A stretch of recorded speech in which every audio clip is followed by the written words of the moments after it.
Our story begins on the world Stujon in the deep core of the galaxy. It was a civilized planet, though nowhere near Coruscant, more like Kashyyyk, with people living in the forests and huts or other small homes.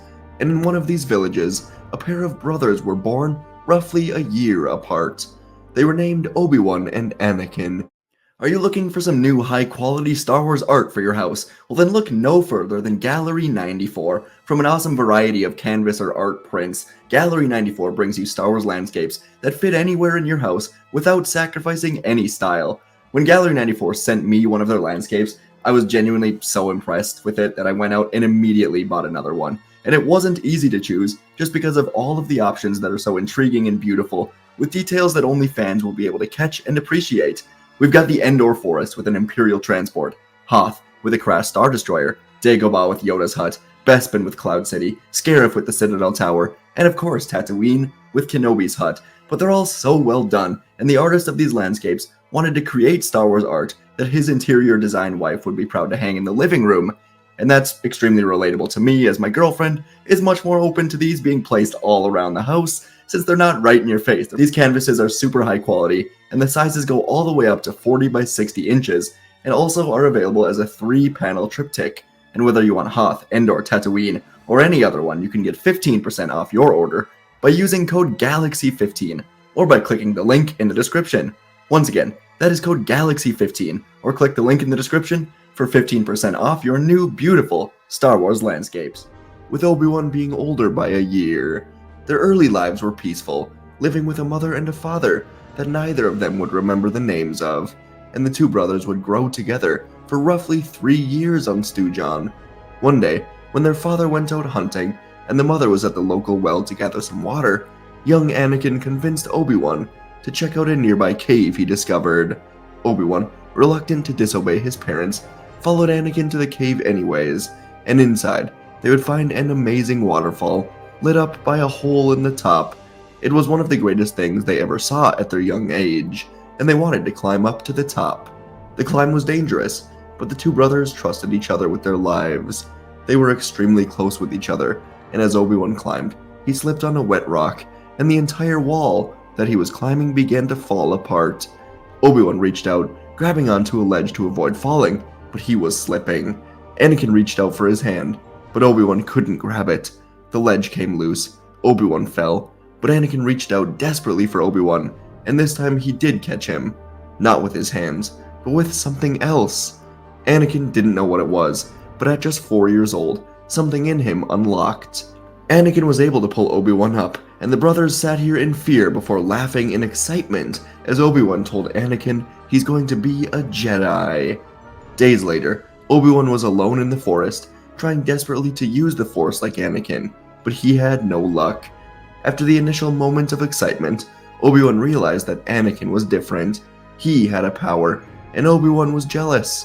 While Obi-Wan was struggling in the forest, a mysterious ship landed in the village nearby, and Obi-Wan watched as 3 robed people emerged, 2 grown men, and a creature that Obi-Wan thought looked like a frog. But as he got closer, he realized these were Jedi, and they were talking with his family. Days ago, the Jedi felt a ripple or vergence in the Force as Anakin unlocked his abilities. He was extremely powerful, and after the Jedi agreed to a midichlorian test, Jedi Masters Dooku, Jin, and Yoda were shocked to find his count was higher than all 3 of the Jedi, including Yoda. The family would agree to send Anakin to become a Jedi, and when Obi-Wan heard this, he ran out to say goodbye. He was still jealous, but now he was scared and confused. But when the Jedi saw Obi-Wan show up, they agreed to test him as well, and they were surprised to see that Obi-Wan was also strong in the Force, though not quite near Anakin's M count. Either way, Obi-Wan was happy to hear this, and this would be the final time they saw their parents. Their lives as Jedi brothers would soon begin in the Grand Jedi Temple, a building that far exceeded the cave the two of them explored, and they would begin initial training in the Kaiba clan of the Younglings, a group of around 20 they were assigned with, and it wouldn't take long for Anakin to be at the top of his class. The first lessons were mainly spent in meditation, trying to find the Force within oneself, trying to put into words what it feels like. Anakin would find the Force to be like a dragon, or a giant wave of water, or a shield, while Obi-Wan would describe the Force as evasive, mysterious, distant. Obi-Wan had a lot of trouble finding it, and his frustrations only mounted as Anakin was so good at everything right away. When it came to lifting objects, Obi-Wan and most of the others were moving the blocks very slowly, while Anakin and a couple others were having much more success. Anakin at one point even began to tease Obi-Wan, leading Obi-Wan to push his brother to the ground, and Master Yoda had to step in to calm them down. While Anakin and Obi-Wan would spend all of their days as regular younglings, the Jedi Council focused a great many discussions on their future. These two brothers were powerful in their own ways, but both also harbored an anger inside of them, and they would need to turn that anger into focus. It would be a challenge to train them someday. The two of them would progress through the years as younglings, and by the time they were 10 years old, Obi-Wan was already sneaking away from his room every night to get a few extra hours of training in. He was extremely dedicated, and although Anakin was much more powerful with his M count, Obi-Wan dedicated himself to watching other Jedi and training much harder to the point that he and Anakin were clearly the top of their youngling class, with a ton of promise for the future. And as their training progressed, their sibling rivalry with each other also grew. They were constantly competing with each other, trying to see who would come out on top in duels or competitions within the Force. Both were very strong in combat, but finding the peace and serenity in the Force would become a major challenge for both. They saw being a Jedi as being powerful, and so when the time came to travel to Ilum for their lightsaber crystals, Grand Master Yoda would take the two of them alone, after another council discussion about how the brothers' power needs to be heavily monitored. When they stood in front of the Ice Temple, Yoda ordered them to go in there, and the Force will show them the way to their crystals. So the two Jedi went into the temple, and almost immediately, they began trying to shove past each other, trying to get to their crystal first.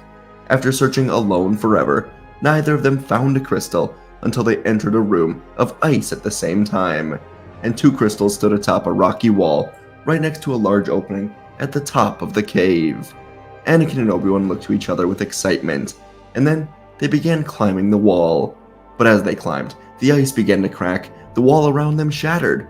Anakin slipped and was barely able to hold on to a ledge, and Obi-Wan looked from Anakin to the crystals. The crystals sat on a melting platform and were seconds away from falling forever. Obi-Wan looked from the crystals to Anakin once more, and he decided to let the crystals fall, instead reaching out, saving Anakin from falling. The two brothers hugged each other, realizing they would rather have each other instead of some crystal. But soon they realized this was the test. At the doorway waiting for them were their two crystals. The test was to choose each other instead of fight, and Yoda was proud that they succeeded, seeing hope in the students to become great Jedi in due time. When the time came for them to be chosen by a master as Padawans, their youngling clan went through a series of tests, including a sparring tournament. Every opponent that Anakin and Obi-Wan faced would lose to them pretty quickly, until there were only two left, and the two of them, knowing each other so well, would spar for 20 minutes with no winner, neither of them separating at all, until finally it was called as a draw.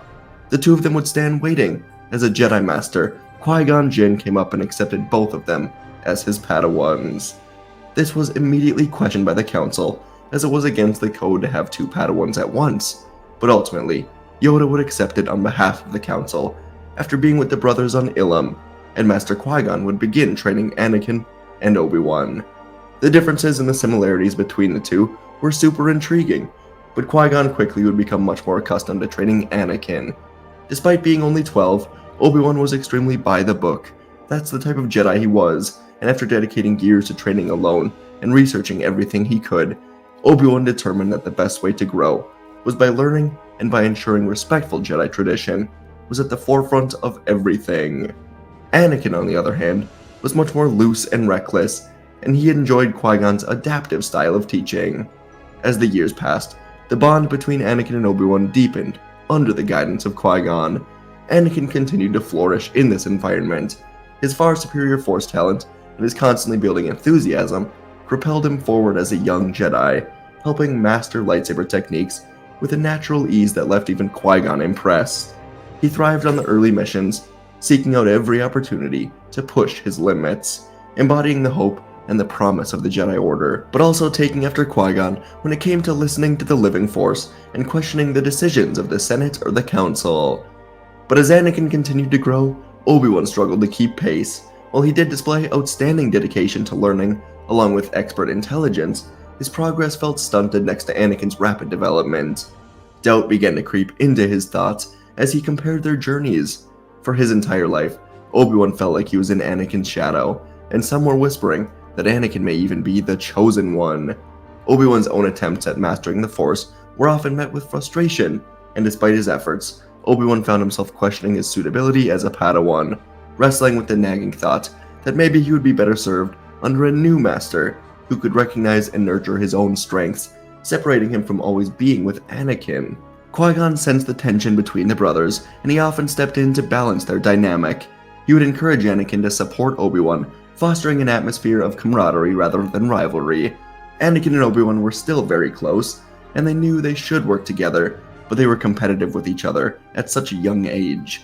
As the bond between the brothers grew stronger, Obi-Wan's frustrations remained, igniting a desire within him to seek out a new master, one who could guide him through his trials more effectively. He envisioned the possibility of a fresh start, a new path that might lead to a better understanding of himself and his abilities. However, before Obi-Wan could pursue this further, their training led them in a new mission: protect Duchess Satine of Mandalore. Satine was leading the new age of peaceful Mandalorians against a sect of Mandalorians that preferred the traditional ways, and bounty hunters were all over, being sent after her constantly.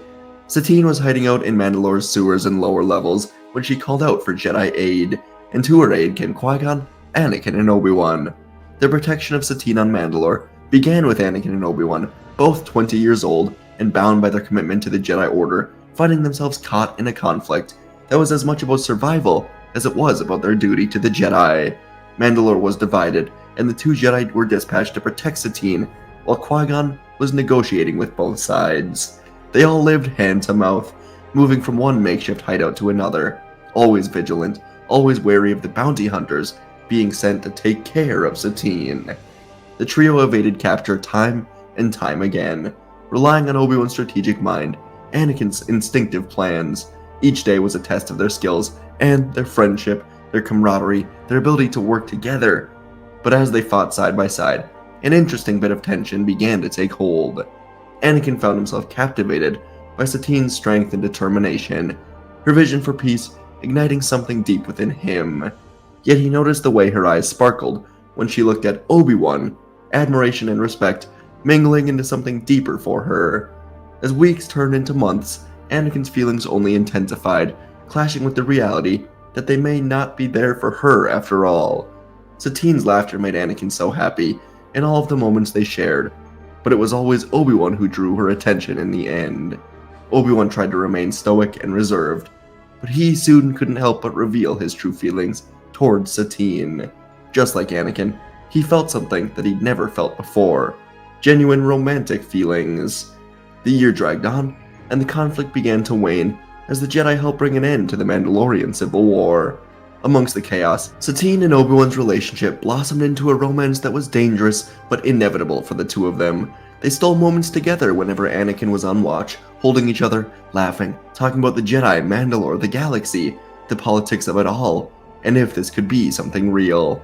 Each instance felt like a betrayal, a reminder of what Obi-Wan could not have, and Anakin knew it was happening, despite all of his efforts to pretend he didn't see it.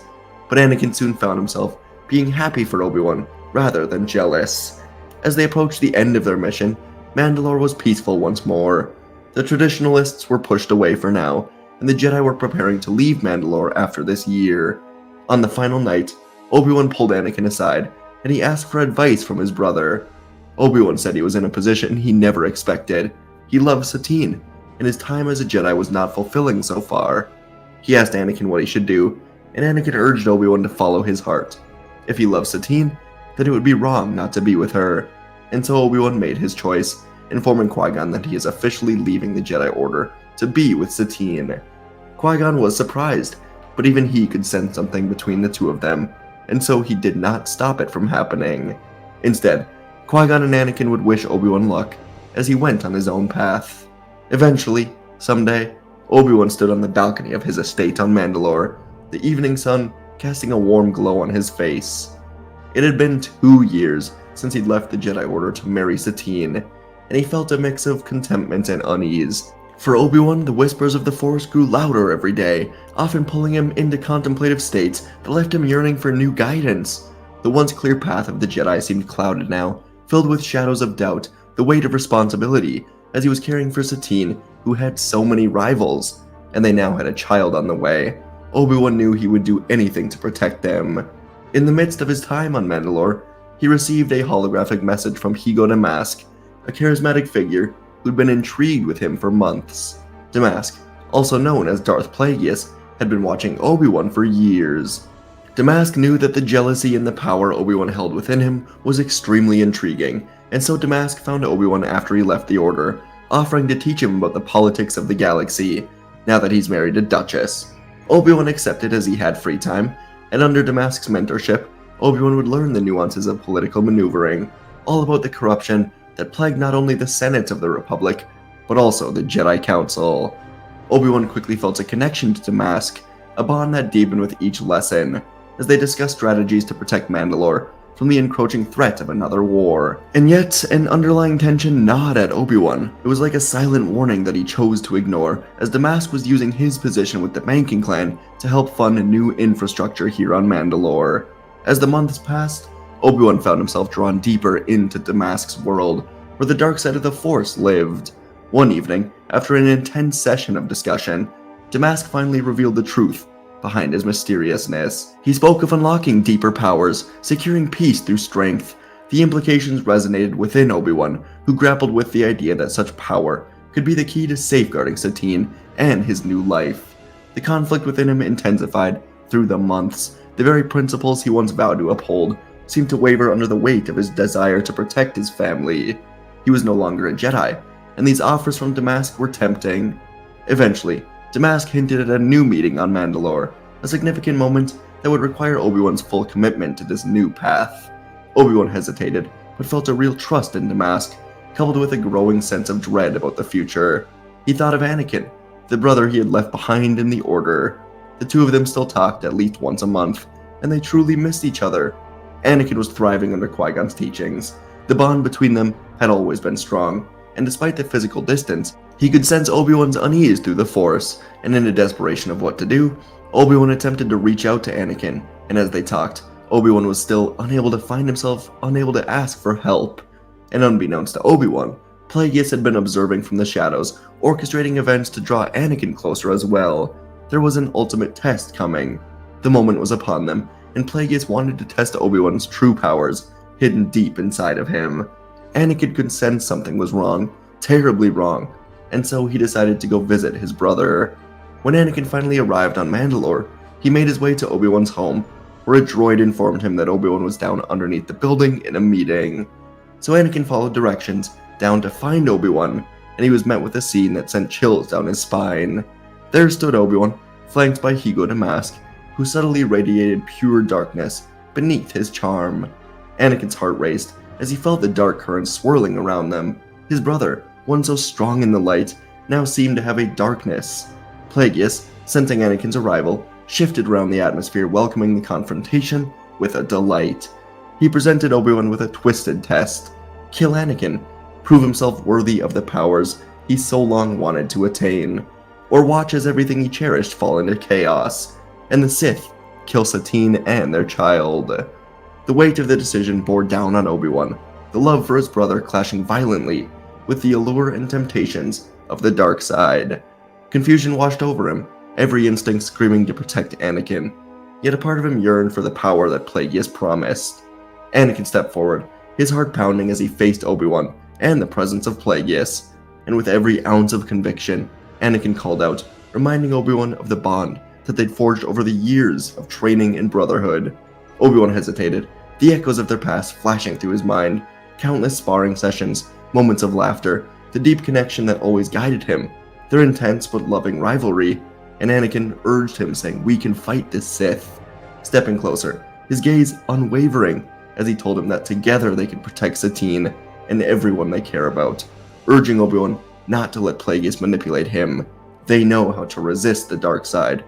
Plagueis smirked, ready to exploit their division, and Obi-Wan's conflict began to solidify. He looked at Anakin, seeing not just his brother but a friend forged in the fires of their conflict. And it was like a moment of clarity just overcame Obi-Wan in this moment. He ignited his lightsaber, Anakin followed suit, and the two brothers now stood shoulder to shoulder, facing down the powerful Plagueis. For the Sith, this was always a side project with great upside. He knew if it all failed, he could just kill the Jedi. Obi-Wan would have been an excellent asset to undermine the Jedi Order, but he had other ideas, and now he had to destroy this loose end. Plagueis moved like a shadow to attack the two Jedi. Anakin and Obi-Wan got back to back, defending each other, their movements fluid and calculated, as Plagueis tried to swarm them. Anakin, fueled by his great power and determination, struck back first, his lightsaber slicing through the air with a blue arc. Plagueis countered effortlessly, a smile forming on his lips as he parried Anakin's blow, then shot lightning between the two of them, forcing them to separate. Obi-Wan capitalized on this moment, darting at Plagueis with a series of quick swings, his form measured as he spent his time on Mandalore perfecting his fighting style. The two brothers complemented each other perfectly. Anakin's aggressive style met Obi-Wan's defensive mastery, and they were elite together. Plagueis found himself losing, the relentless assault forcing him to adapt to their teamwork. But he retaliated with another move of firing bolts of energy that arced dangerously close to both Jedi. The ground beneath them was ripped apart as he unleashed waves of more lightning, but Anakin and Obi-Wan helped each other to avoid the onslaught.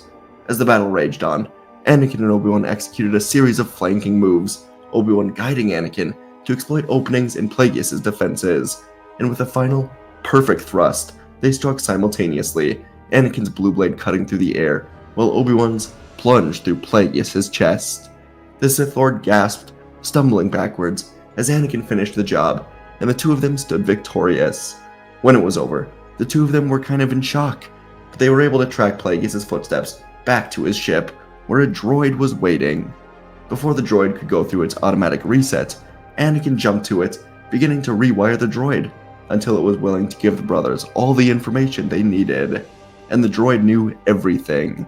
They would bring this droid back to the Jedi Council together, and before long, Senator Palpatine would be arrested, and Maul would be taken captive as well, from the Sith lair on Coruscant. The Jedi, thanks to Anakin and Obi-Wan, found out about the Sith, and they were securely locked up immediately. With the galaxy seemingly safe once more, Obi-Wan would still live on Mandalore with Satine and his child, but Mandalore would begin re-entering the Republic to work more often with the Jedi. Anakin would continue to grow as a Jedi, soon becoming a knight and growing in balance for years. He and Obi-Wan would visit each other often, remembering old stories of home, the temple, years of training together, and they looked upon a galaxy that could have been so much worse had Obi-Wan chosen the wrong path for many years to come. And folks, that is our story for today. One I've wanted to do for a while, but one I wasn't fully sure of the path I wanted to take. I also do have a bit of a cold, so sorry if my voice is draining out a little bit or just, I don't know, sounds different, short of breath or something. Anyways, really enjoyed this story. I wanted to really switch the roles of Obi-Wan and Anakin a little bit, right, with how they're handled, with Obi-Wan being the one to kind of find a love interest here, and Anakin almost finding one, but ultimately that was the end game of the story. Had to introduce Plagueis as well. You know, he sees Obi-Wan's jealousy, how different he is from Anakin and the Jedi, and goes for that. Yeah, as brothers, I wanted to keep basically their personalities and their everything about them the same, just have them grow up together. So, hope you guys enjoyed this. Let me know what you thought, and I'll see you in the next video.